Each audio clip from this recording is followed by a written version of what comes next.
Hey guys, Mango Recaps here. Today, I am going to explain Season 1 of an American fantasy drama series, titled The Sandman. Spoilers ahead. Watch out and please take care.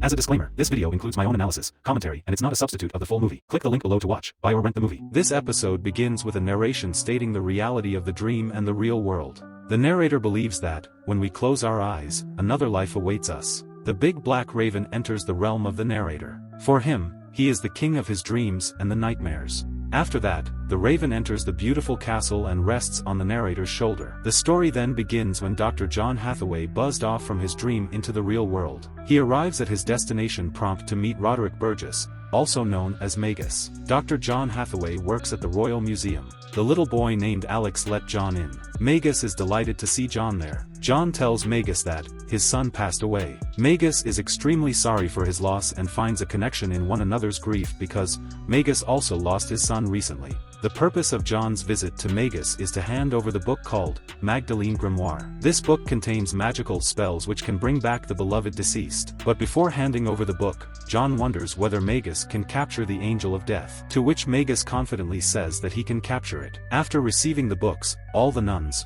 with a candle in their hands, enter in Psyche rooms. Before commencing the ceremony, Magus announces that he is going to summon and imprison death. He then starts to chant the mantras. At the same time in Berlin, Corinthian is taking someone's life. The dream shows up there and almost fades him, but he is captured by the Magus. With the chanting, Magus and others made dream appears there instead of death. Magus asks his son to collect a pouch filled with sand, ruby and ornaments. Then Magus removes his cloak and mask. The dream is trapped inside the binding circles, making him powerless. With the dream trapped, there causes havoc throughout London. People do not wake up from sleep. The doctor calls it sleepy sickness, which affects more than 1 million people in every city around the world. The following day, Corinthian appears to meet Magus. Magus doesn't recognize him, but Corinthian knows everything about Magus. He offers his help to keep Dream imprisoned forever. Corinthian doesn't want Dream to get released. As soon as he gets released, Dream will grasp all his power and deactivates him. So, to avoid happening it, Corinthian informs Magus about benefits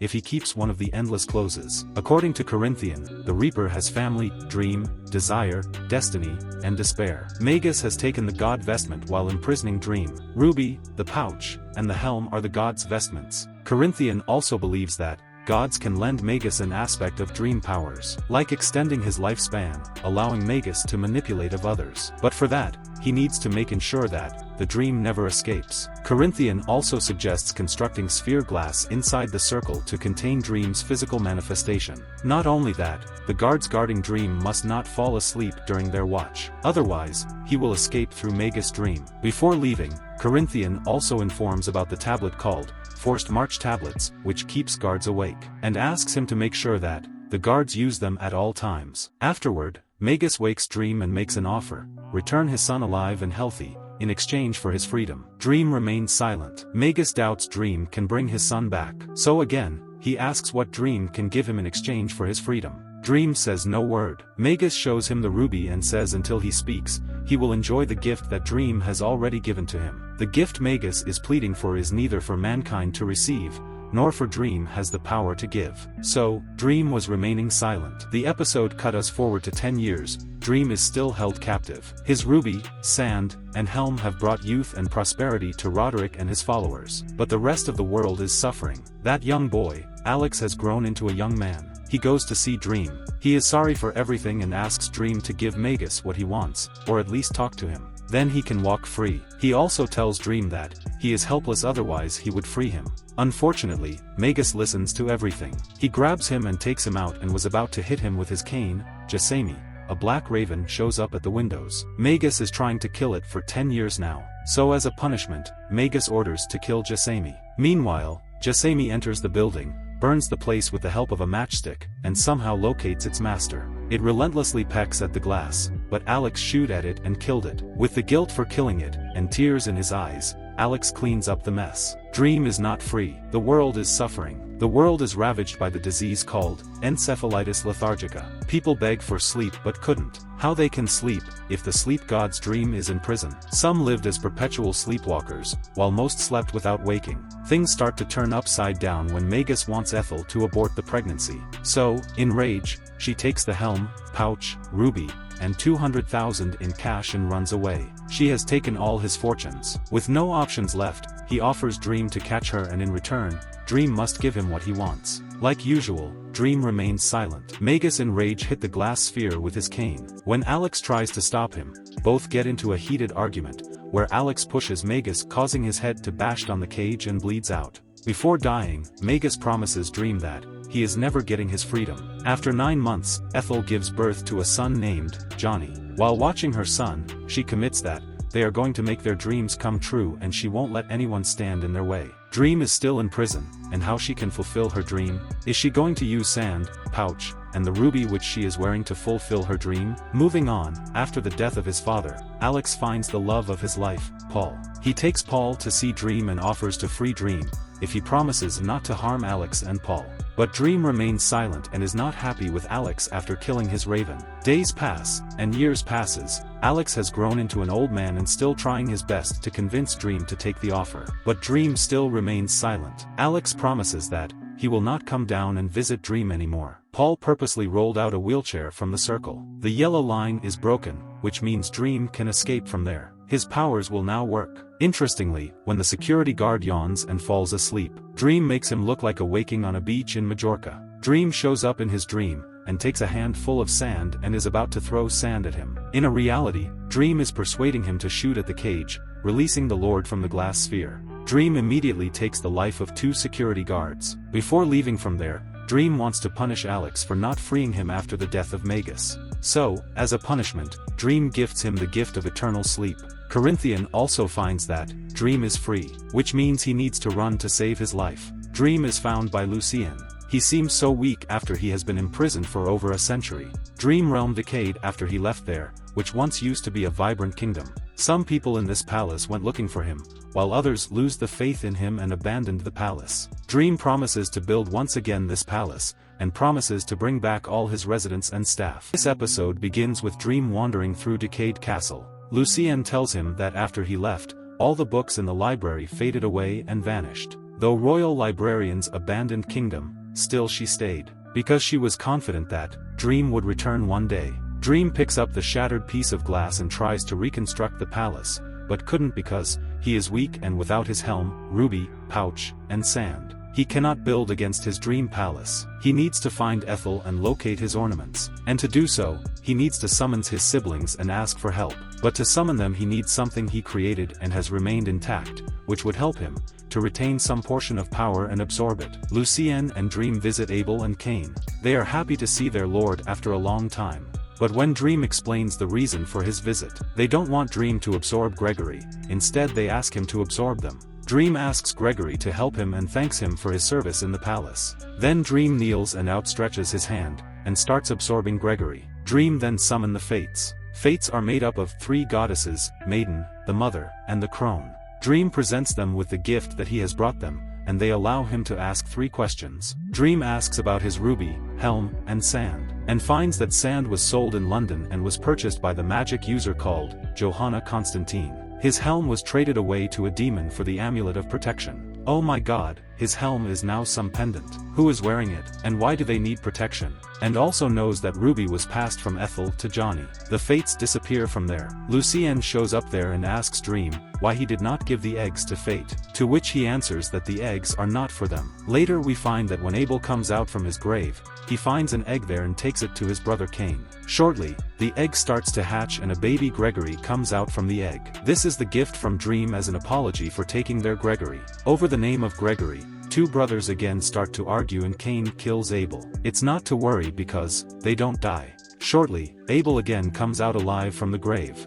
The baby Gregory flies to him and is happy to see it. Meanwhile, Corinthian visits Ethel and tells her that he is there to help her. He also informs her that Dream is free and both of them are in danger. But she denies having Dream vestment. Ethel is young and attractive, and by looking at her, Corinthian believes she is using ruby to nourish her. Ethel tries to convince Corinthian that she doesn't remember any things. Corinthian in rage is about to take her eyes, hoping to find out her secrets. But Ethel shows him the amulet of protection and he fades away from there. Oh my god, Ethel is holding it. And to keep herself safe, she uses it against evil and good. She then visits her son Johnny. She has kept Johnny under tight security, Johnny has grown old and he is also not happy with his mother for keeping him like that. She asks him about Ruby, but Johnny doesn't tell anything about it. Back with Dream, he plans to first go after the Sand, they only Helm, and Ruby. He believes Constantine will serve him well enough, and walk off through the splashed water for London. As soon as Dream leaves, Corinthian shows up there. He tries to persuade her by saying,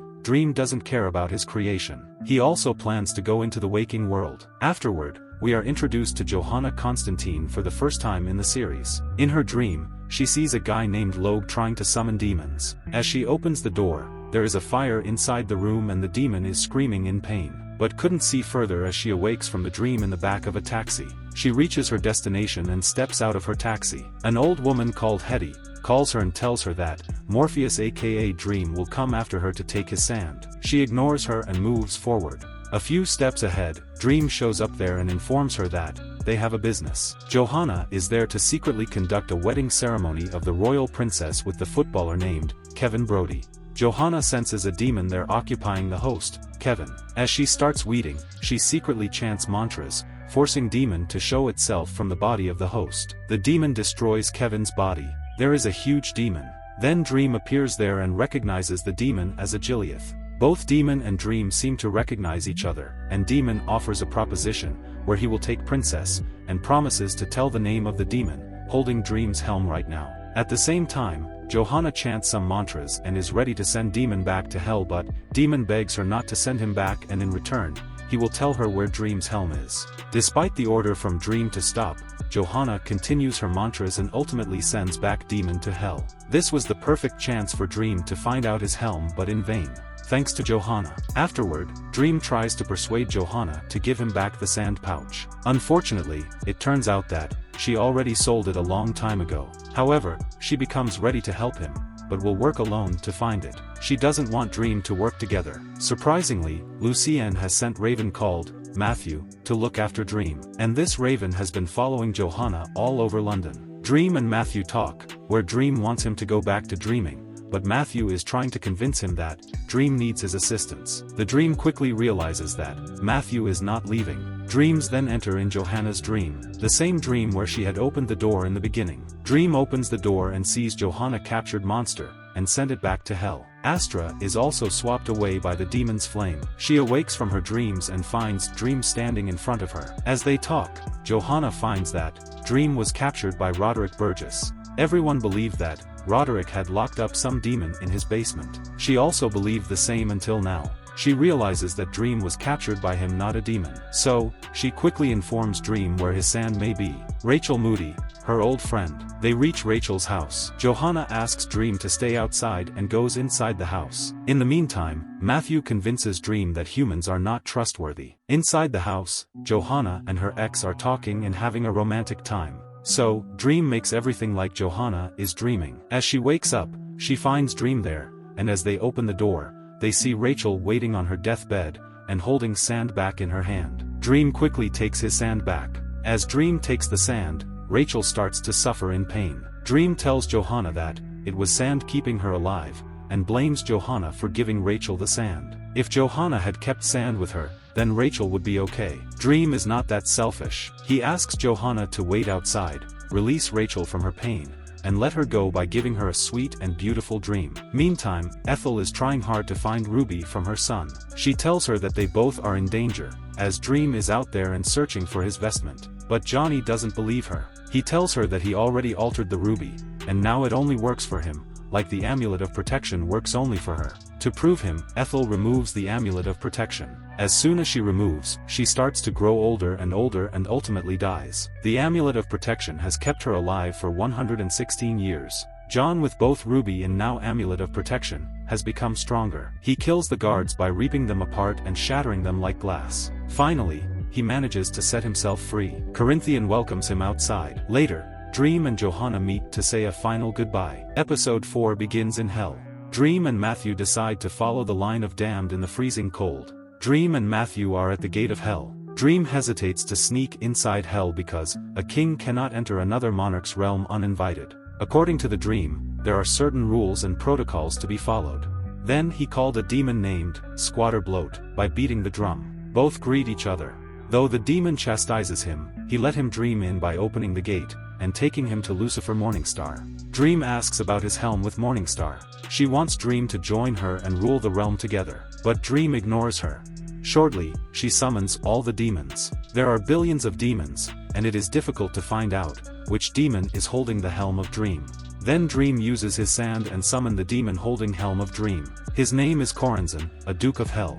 Dream asks his helm back, but Corazon is not ready to give it easily. Instead says that it was a fair trade and has not broken any laws. He also makes sure that if Dream wants his helm back, Dream will have to fight with him for it. Dream is desperate to get his helm back. Without it, he is powerless, and the world will continue to suffer. So, he accepts his challenges. Before the fight begins, they set a rule where, if Dream wins then, he would get his helm back, but if Corazon wins, Dream has to serve him as a slave, in hell for eternity. Both of them accept the term. Dream chooses himself as representative for battle, while Corazon chooses Morningstar. Meanwhile, in Buffalo, New York, Jon is hit by a car driven by a lady named Rosemary. She offers him a ride. Both talk about family and the past. Jon talks about his mother and her thievery. As they talk, she begins to realize that Jon is not a normal person. In seeking help, she stops at the gas station and asks the cashier to call 911 for help. Unfortunately, Jon listens to Rosemary asking for help. As they are about to leave from there, cashier shows off his gun, and his nightmare begins to start. Jon flashes his amulet and kills the cashier by ripping his body apart. Jon then leaves from there with Rosemary. Jon regrets having to put his faith in her, and asks to take him to the Ruby. Meanwhile in Hell, Dream and Lucifer set off for the battle. Dream asks Matthew to go back to dreaming, and informs Lucien about it. But Matthew stays there. The battle of mental and intellectual begins. Lucifer seems so aggressive in the fight. Each time she strikes Dream and outcasts him. Dream is about to give up, then comes our hero Matthew, who motivates Dream at the crucial point. Dream chooses hope against the anti-life. Lucifer is speechless and Dream wins the battle. Corazon refuses to return the helm. Mazikeen grabs the helm from him, and gives it to Dream. Dream thanks them for becoming honorable. There is clear that Lucifer is not happy as she loses the battle. So, she says, "One day Morpheus, we shall destroy you." Dream then leaves from there carrying his helm. One step closer to restoring control over his realm. Shortly, Dream reaches the location of Ruby. He holds his ruby in his hand. He quickly realizes that something is wrong with Ruby. He believes that someone has altered Ruby. He is right, he gets shocks from the ruby knocking him out. At the same time, Jon also reaches the location of Ruby. He becomes able to hold possession of Ruby. Then he shows mercy on Rosemary, and hands over his amulet to her and says that no one will be able to hurt her, not even Jon. He leaves from there promising to save the world. Back with Dream, Matthew tries to awaken Dream. Matthew tries to awaken the Dream, who is passed out from the shock of Ruby. Jon wants to test the power of Ruby and enters the restaurant. The whole episode shows us in this restaurant. Jon sits in the corner seat and observes the things going around. A waitress named Bet welcomes him and takes an order from him. When she asks about the secret to his happiness, he says that his ruby is behind his happiness. Further, he adds saying it makes dreams come true. She kinda feels weird at the time, but goes to bring his coffee. Jon enjoys his coffee and observes the drama that he is going to unfold. Shortly, a young lady named Judy comes there. She happens to be a regular customer. Bet knows her pretty well. She is stressed out and tensed, because she and her girlfriend Donna fought last night. Hoping Donna would come there, she asks to watch out in her absence, and goes to the restroom to pee. Meanwhile, a young boy named Mark shows up there. He awaits there before he goes to give a job interview at Vanguard. Bet purposely gives him a seat right across from Judy. Judy freshens up and comes back.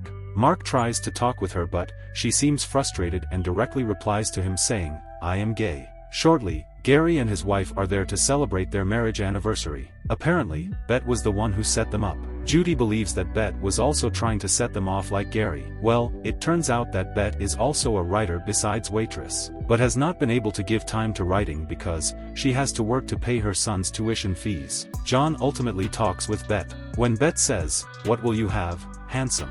he becomes angry because he knows she is lying to him, and he doesn't like people who are preoccupied with their own lies and distortion. He promises her to make a decent and honest woman, which will change the world, where the people speak from their hearts, no lies, only truth. Jon holds the ruby in his hand and starts to manipulate everyone in the restaurant to speak only the truth, and express their true emotion. Gary and Kate, who were there to celebrate the anniversary, ends up having disagreements regarding their food and eating habits. Jon acts like the master, controlling the happening around him. He seems happy and occupied. Everyone in the restaurant is speaking the truth as he wanted. He closely monitors everyone acting out their parts, and expressing their unkind and destructive facts. When someone tries to leave the restaurant, Jon, with the help of Ruby, switches the time, and makes them appear again and again, like deja vu. Bette introduces Mark to Gary and informs them that he is there to take job interviews in their company. They start the interview right there. Things start to turn nasty.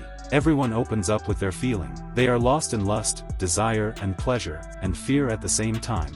Kate ends up having sex with Mark, Bette kissing Judy, and Gary with the cook of the restaurant. Gary finds out that Mark slept with his wife, so he attacks Mark. Gary strangles Mark, and Mark fires back by stabbing him. In spite to help him, Jon is having the ice cream and enjoying the situation. Soon, everyone realizes that Jon is behind all this. Jon orders Mark to drop the knife and understand that, though he offers them a world without having to suffer it, but they are enjoying their suffering. So he blesses them with their suffering, which ultimately will set them free. To suffer, Mark hammers nail in his owner's hand, assisted by Kate. Cook chopped his fingers with the knife. Kate kills herself and Bette poke her both eyes, injuring them and becoming completely blind. Shortly, Dream shows up there and tries to make Jon understand that Ruby is not made for mankind, and asks him to return the ruby, as it is harming Jon and his world. Despite Dream trying to convince him, Jon still believes that Ruby belongs to him, and insists that the world is speaking the truth. Dream shows Jon his worst nightmare, from his mother trying to kill him, to the remnants of dreaming. Jon threatens Dream with Ruby flashing off and says that Dream's kingdom now belongs to him. Ruby shucks Dream, and Dream slowly starts to fade away. Jon is enraged and believes that he captures Dream and destroys the ruby, letting the power be released. As a result, it becomes a blessing in disguise to Dream, and finally holds possession of his all-vestment. Jon finds himself in the palm of Dream. He is too small. Dream decides not to kill him because Ruby goes in Jon's hand without any of his doing. So, he put Jon for a long sleep and leaves from there to build his palace. As the episode closes out, we see one of his siblings, Desire, watching him. We see Dream in the park, sitting ideally and feeding pigeons. He is not happy, though he got all his tools. His sister, Death, approached there and wonders why he is sad after all. Dream says when his tools were stolen, he had a purpose and a thirst for vengeance. But suddenly it is gone. Though he is more powerful than ever before, still he is disappointed, useless, and lost. Death is not happy with the way he is treating himself, and she suggests Dream go to find out the new vengeance, and compare him by saying that he is bad like Desires. Shortly, they walk together. Death politely talks with one of the vendors who give her an apple as a gift. Dream is astounded and remarks on how wonderful she is with humans. She is so practical and gentle with humans. We come to notice when she goes to take the life of an old man named Harry, who is playing the violin. She talks with him and says it is time. Before she takes him, Harry wishes for his last desires. She agrees with it. He prays in Hebrew and she takes him. Dream observes all the movement by standing in silence. Then Death takes Dream to show him not always death is nice. It can be tragic too. She is there to take a guy named Sam, who is there on his honeymoon. Sam drowns while swimming. This time Death doesn't give Sam to fulfill his last wishes. Dream is perplexed and confused over how some can get to fulfill their last wishes, while others cannot. I think Death is taking Dream along with her to show him how to find a new purpose in life. Death takes him on a journey to a newborn in its crib as well. She takes the life of the baby, saying that's all, little one. Dream finds himself wondering about humanity and the essence of life and death, and how human fears the sunless lands. Death tells the story, emphasizing how, in the end, each of us stands alone, and highlighting the power of friendship. Dream quickly realizes that he needs humans as much as they need him, and thanks her for teaching him something that he had forgotten. Both brother and sister depart. Then the series cut us to a flashback in 1389. Dream and Death enter inside a wager. There they found a man named Hob boasting that he would never die. Everyone presents their laughs at him. Hob believes that people die because everyone does it. Both Dream and Death listen to Hob. Death chooses to grant the man's desire. Dream is sure that Hob will be pleading for death for a century. To grant Hob a wish, Dream approaches him and asks him to meet in this same tavern of the White Horse in 100 years. People sitting around laugh after hearing Dream. Hob agrees to meet with Dream in the year of his Lord 1489. In the year 1489, as promised, they both meet, where Hob wonders, who is Dream and why he is doing it. Dream promises to meet him every 100 years in the same place. Hob seems to love his boon and enjoy his life, where he earns fortunes in the year 1589, but lost everything in 1689. For the first time, he starts hating his life for the last 80 years. When Dream asks, "Do you still wish to live?" To which he says, "Death is Mug's game and still has got so much to live for." In the year 1789, as usual, Hob and Dream talk about the experience between 100 years. In the meantime, Johanna Constantine, accompanied by 2 of her soldiers, shows up there, and demands Dream share gifts and immortality with her. Dream uses his sand and shows Johanna her worst nightmares. He shows her old ghost from her past. The duo continues to meet in every 100 years. Hob never knew who actually the Dream is, and is surprised when Dream seems to know everything about the people to whom he talks. Each 100 years Dream asks Hob to take death, but Hob denies having death. Hob also believes that Dream visits him not just for death, but also for friendship with him, because Dream is lonely all the time. Dream doesn't agree with Hob. Before leaving he says he doesn't need any friends and will not come there to prove it. Hob promises to be there every 100 years, and just in case, if Dream wants to be friends. The series shows us in 1989, the towns have developed, and there are tall buildings everywhere. He enters inside the pub and Dream doesn't show up there. From the pub owner, Hob learns that the pub is about to be demolished and will be turned into apartments. This is the same time when Dream was imprisoned by Magus, and thus, was unable to meet with Hob. Finally, Dream shows up and finds that there is new inn has been built next to the apartments. When Dream enters the new inn, he finds Hob waiting for him. Dream apologizes for not showing in 100 years.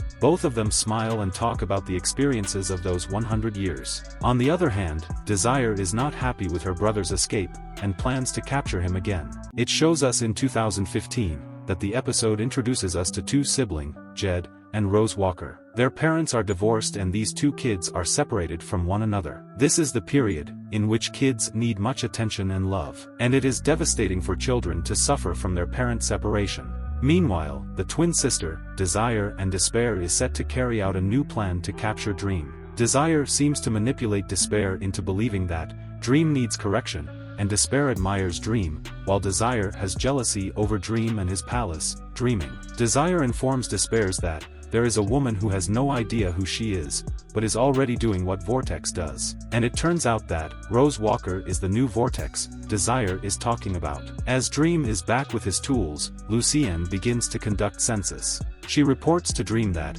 although there are over 11,000 entities with some new entities, 3 of the major arcana are gone. And they are Galt, a shape-changer nightmare, the Corinthian, and Fiddler Green. Dream blames himself for not fulfilling his function. Lucienne also warns Dream by informing Vortex rumors, and suggests investigating it. Dream already knew about it and also confirms the Vortex, a true amulet. When Lucienne suggests controlling it, Dream informs her that Vortex is a girl, a mortal, and reminds her saying Endless is forbidden from taking action against any mortal who is not an active threat. Dream needs in dreaming to build it and make it like before. So, Lucienne sends Matthew to watch over Vortex. The series then cut us forward to 2021, where Rose is still looking out for her brothers. She cannot pay to private detective to find her brother, as she is unemployed. Rose is set to leave for London to have an interview, to talk about her family history. She will be paid £250 per day for 7 days. With this last resort, she boards into aircraft with Lyda Hall.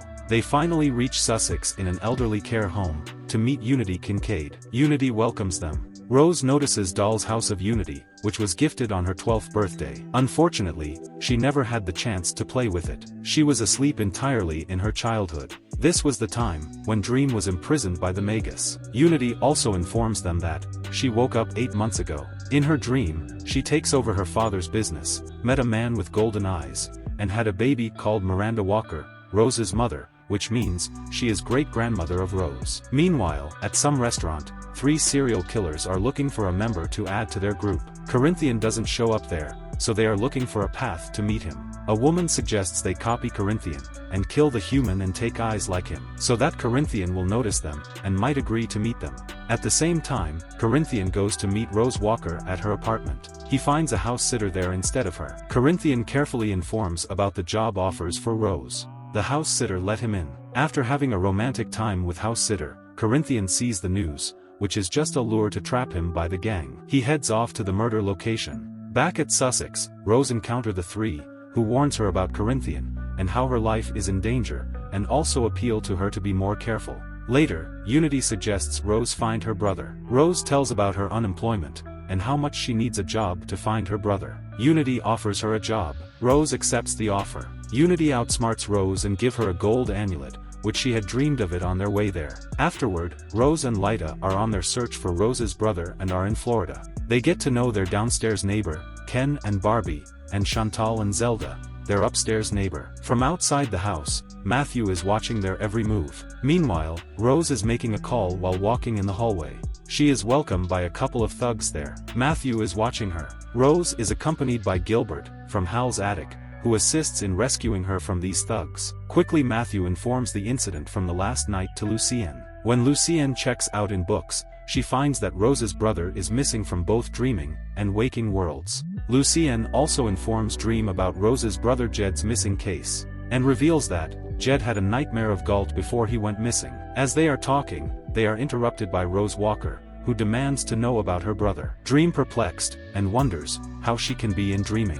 How is it possible for a mortal to show up in dreaming? Back with killer collectors, as they plan, Corinthian shows up there and threatens to kill them for copycat killings. The women calmly say that they want him to be their guest of honors and also offer him to deliver the keynote speech at their annual gathering of collectors. Before he accepts the offers, Corinthian purposes to bring a guest who can take shared dreams to a whole new level. Both the team agreed on the term. Of course, Corinthian is talking about Vortex, Rose, to take her at the annual gathering. Well, the series is getting more exciting. The series shows us Jed Walker. He ran away, knowing his foster father is about to lock him in the cellar. Shortly his foster mother finds him, and he tells her everything.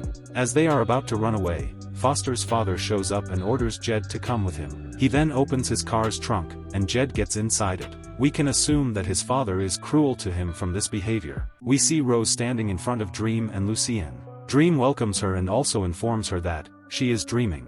When Dream asks how she finds him, she says she heard them talking about her brother, and again asks where his brother might be.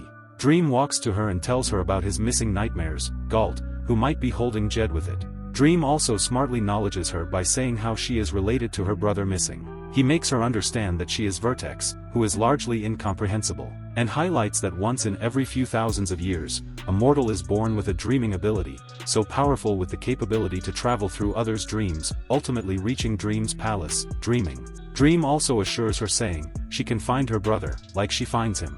He promises to assist in her dreams, while she searches in the waking world. The series cut us back with Jed, who is kind of imprisoned in the basement by his foster parent, Uncle Barnaby and Aunt Clarice. Though Aunt Clarice is against the idea of locking him up, but is compelled to do because of the greed of getting childcare benefit money. Jed wants his freedom. He even dreams of becoming the Sandman, rescuing the victim, with the help of Galt. In Florida, Lyda also has a dream about her dead husband. Her husband shows up in her dream house, and asks her to stay with him in the dream. Lyda refuses to stay with him and eventually awakens. Rose comes to her and shows her the missing persons printed pamphlets of her missing brother. Later, Lyda visits Ms. Rubio, a woman who knows her brother's foster house, and finally becomes able to convince her, and set to visit Jed. Back with Jed, Uncle Barnaby asks to be good when Rubio visits them. He tries to persuade Jed by promising to provide a nice warm bed to sleep, but only when he remains silent and obeys orders. And if not, then he will punish him,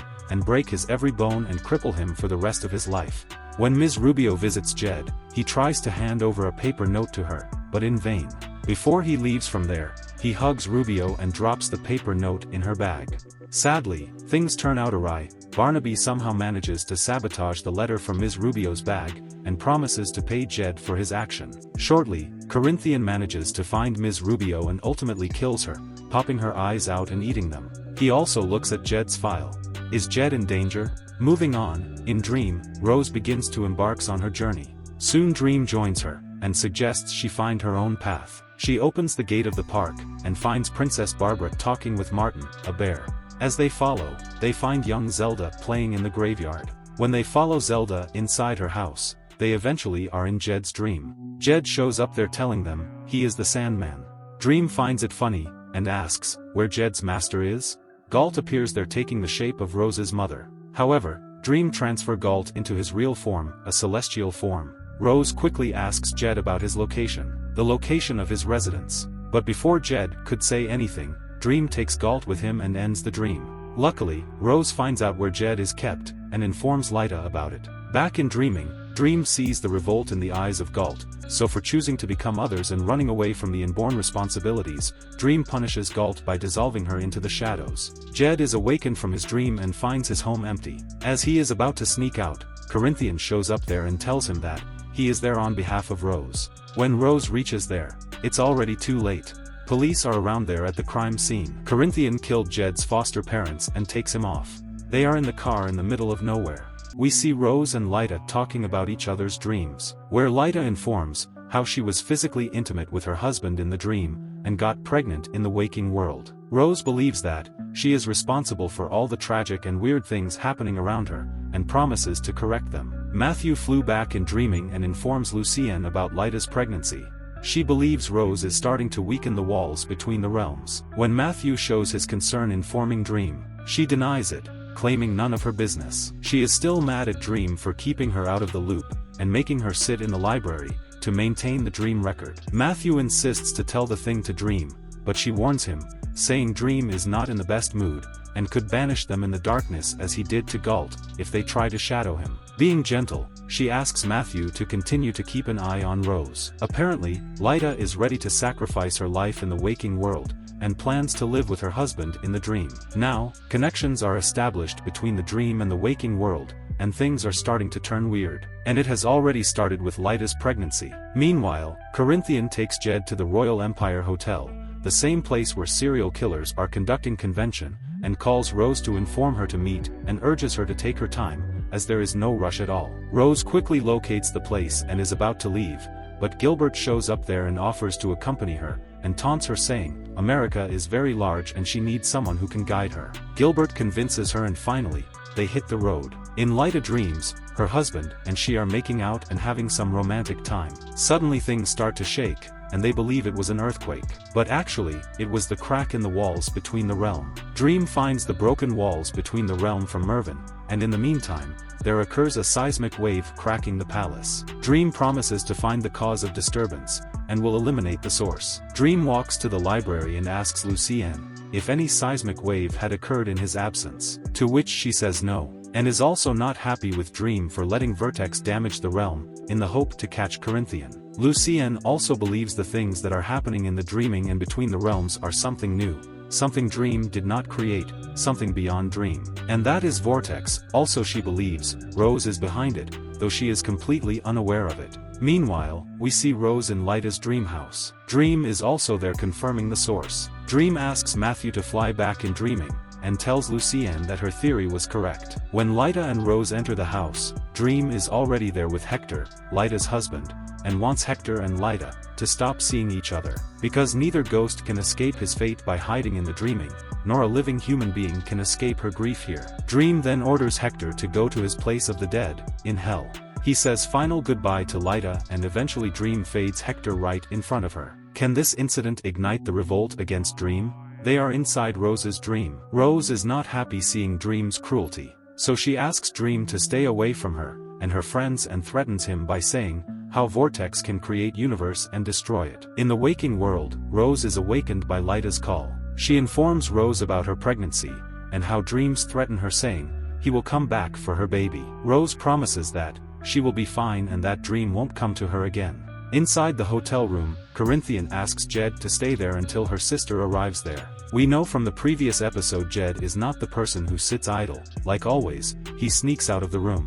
He just misses his sister. As a guest of honors, Corinthian is invited on the stage. He is welcomed with thundering applause. Rose decides to split while searching for her brother, and asks Gilbert to check the convention hall, while she will check the pool. After checking several rooms and conventions, Gilbert finds Corinthian and realizes the real purpose of Corinthian, and how deadly he could be. He quickly rushed into the dreaming and informed Dream about it. Surprisingly, Gilbert is none other than Fiddler Green. Gilbert has returned to inform Dream about Corinthian and his is ruthlessly killing in the waking world. He also informs that Corinthian has found Rose Walker, and warns Dream of the possible threat from Corinthian. With the location from Gilbert, Dream heads towards it. The game of Corinthian is soon going to end. In the hotel, the serial killers inform Corinthian that someone named Philip is pretending to be a boogeyman and has attended the convention. Corinthian finds Philip and takes him to the kitchen. The two killers stab him several times and killed him in the presence of Corinthian.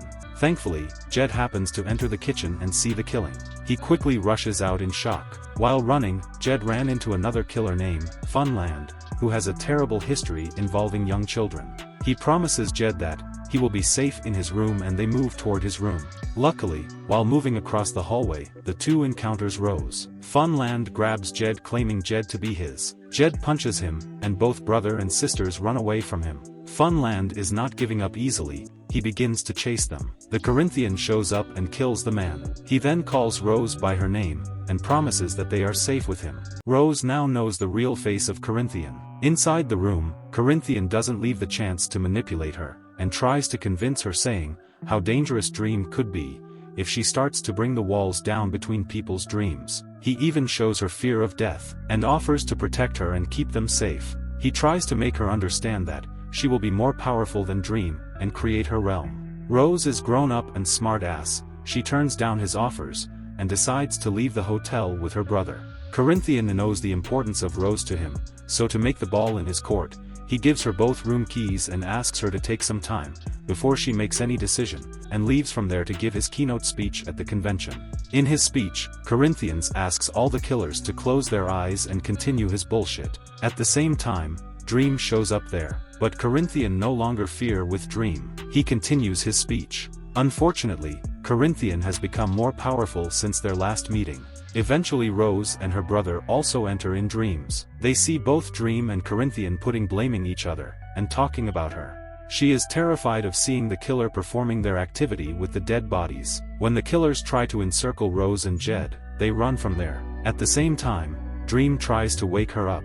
Things don't seem good for Dream with Rose Walker there at the heart of his dream, breaking down the walls between waking and dreaming worlds. Dream tries to make her understand that Corinthian is manipulating her and she needs to choose him, otherwise whole universe will suffer and isolate, while Corinthian tells her that Dream will kill her eventually, and she needs to choose him. With the option to pick one of them, she decides to raise the walls for the time being and tells them that she will find her own way. Then she awakes in her bed in her hotel room. For the last time again, Dream and Corinthian face off. Dream eventually punishes Corinthian and ultimately fades him away. Dream picks up Corinthian's skulls and promises that whenever he makes Corinthian again, he will create him flawlessly. Then Dream wakes serial killers from their daydreams in which they are always right, and promises that this won't happen again and it's over now. He also informs them that from now onwards, all the killers will feel how craven, selfish and monstrous they are. They must live with the pain, guilt, and grief of those